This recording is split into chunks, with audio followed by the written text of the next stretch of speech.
Gottfried Leibniz's reply to Davey, written November 1715.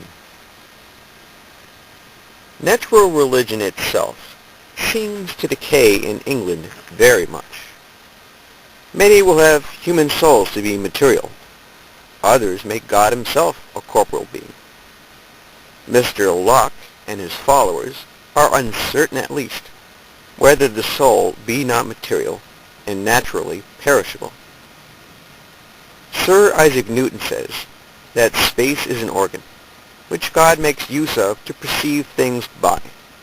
But if God stands in need of any organ to perceive things by, it will follow that they do not depend altogether upon him, nor were produced by him. Sir Isaac Newton and his followers have also a very odd opinion concerning the work of God. According to their doctrine, God Almighty wants to wind up his watch from time to time. Otherwise, it would cease to move. He had not, it seems, sufficient foresight to make it a perpetual motion. Nay, the machine of God's making is so imperfect, according to these gentlemen, that he is obliged to clean it now and then by an extraordinary concourse, and even to mend it, as a clockmaker mends his work, who must consequently be so much the more unskilful a workman, as he is oftener obliged to mend his work and set it right. According to my opinion, the same force and vigor remains always in the world, and only passes from one part of matter to another, agreeably to the laws of nature and the beautiful pre-established order.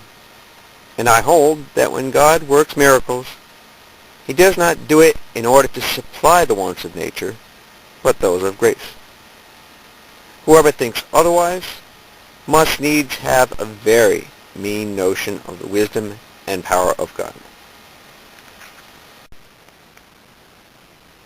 It is rightly observed in the paper delivered to the Princess of Wales, which Her Royal Highness has been pleased to communicate to me, that next to corruption of manners, the principles of the materialists do very much contribute to keep up impiety. But I believe that the author had no reason to add that the mathematical principles of philosophy are opposite to those of the materialists.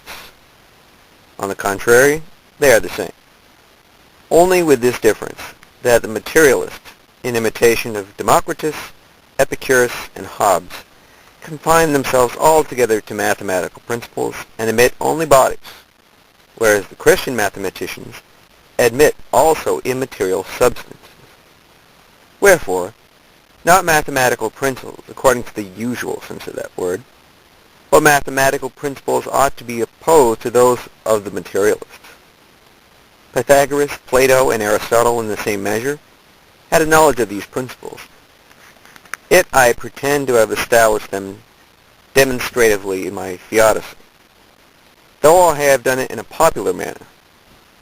The great foundation of mathematics is the principle of contradiction, or identity, that is, that a proposition cannot be true and false at the same time, and that therefore A is A and cannot be A.